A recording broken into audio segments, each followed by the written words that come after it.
kelas K3C absen 18. Di sini saya akan menjelaskan tentang bisnis logistik di pelabuhan. Bisnis logistik adalah bisnis yang bergerak di bidang manajemen perpindahan barang yang berasal dari satu titik menuju titik akhir, yaitu konsumen atau titik konsumsi guna memenuhi permintaan tertentu.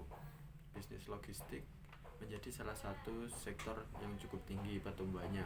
Peningkatan tersebut tidak bisa dilepaskan dari perubahan tren dan gaya hidup masyarakat yang semakin sering menggunakan teknologi informasi dalam memenuhi kebutuhannya. Contohnya memesan dan membeli barang melalui toko online yang otomatis membutuhkan jasa logistik dalam pengantarannya.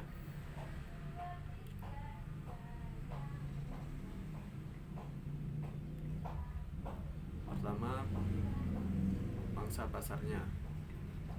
Pelajari secara detail dan menyeluruh target pasar yang akan dituju. 2. Rencana bisnis dengan rinci. 3. Kontrak kerjasama dengan transporter dan pelanggan. Hal lainnya yang harus Anda pertimbangkan adalah bagaimana melakukan kerjasama dengan transporter.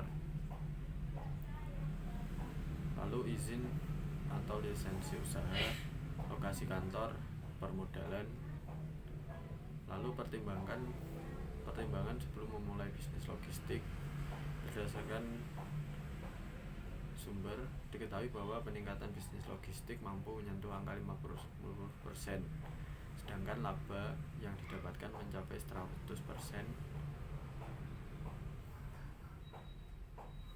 Lalu dokumen yang Anda siapkan untuk shipping. Yang pertama, dalam mengirim barang dengan kontainer melalui jasa ekspedisi laut, ada beberapa hal yang harus diketahui terlebih dahulu. Ada beberapa dokumen shipping yang harus Anda siapkan terlebih dahulu sebelum Anda mengirim barang.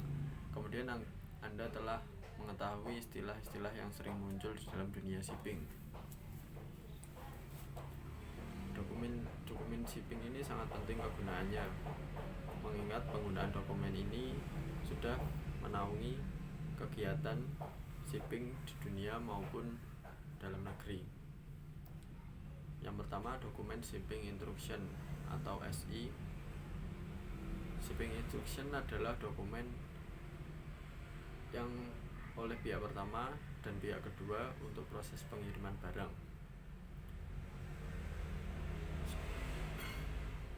Shipping instruction akan diberikan kepada pihak kedua untuk menerima data dan muatan yang tertera dalam surat tersebut.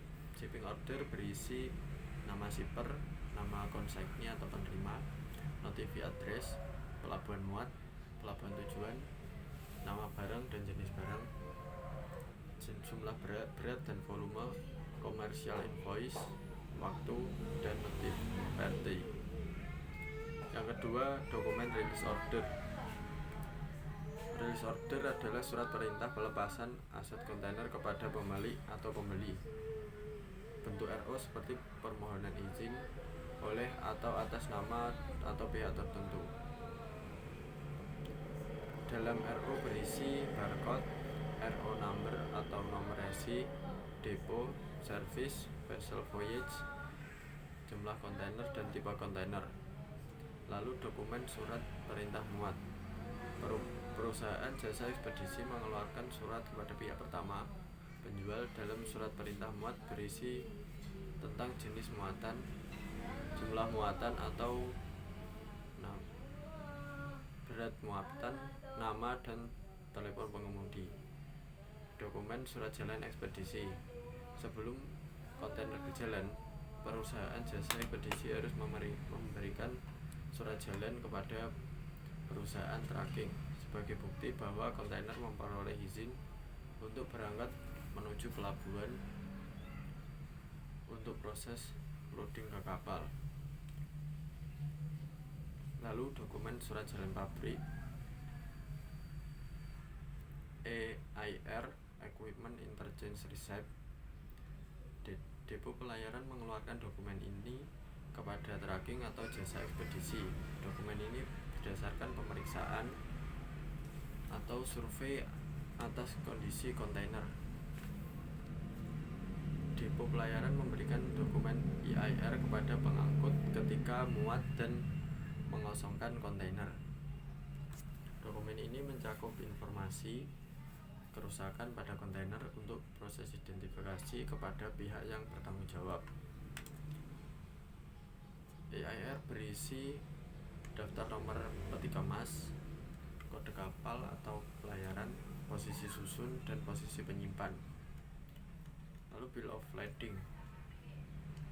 Bill of lading dalam penggunaan bahasanya, bill of lading adalah istilah yang sering digunakan dalam proses shipping.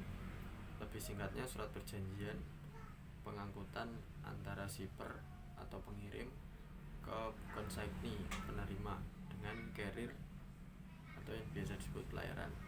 Bill of lading sendiri memuat informasi lengkap mengenai nama pengirim, nama kapal, data muatan, pelabuhan muat dan pelabuhan bongkar, rincian freight, cara pembayarannya, nama konsignee, jumlah bill of lading original, dan tanggal tanda tangan. Bill of lading sendiri mempunyai fungsi yang pertama, tanda terima barang atau muatan, 2. Dokumen kepemilikan, 3. Kontrak perjanjian. Adapun beberapa jenis bill of lading yaitu post bill of lading. Bill of lading mengeluarkan adalah forwarding atau jasa ekspedisi. 2. Through bill of lading. Pihak pelayaran mengeluarkan bill of lading dari port of loading sampai ke port of discharge.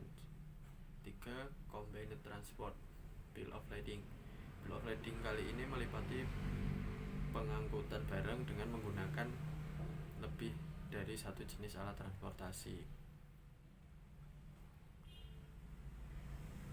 Lalu data pelanggan, shipper, konsignee, dan notif party. Data transport terdiri dari vessel, voyage, port of receipt, dan port of delivery. Data kontainer terdiri dari nama dan nomor kontainer. Data barang terdiri dari marks dan number, description of good, gross weight, measurement, nomor bill of lading, term of shipment, term of payment, on board date, issue date, place of issue, dan tanda tangan.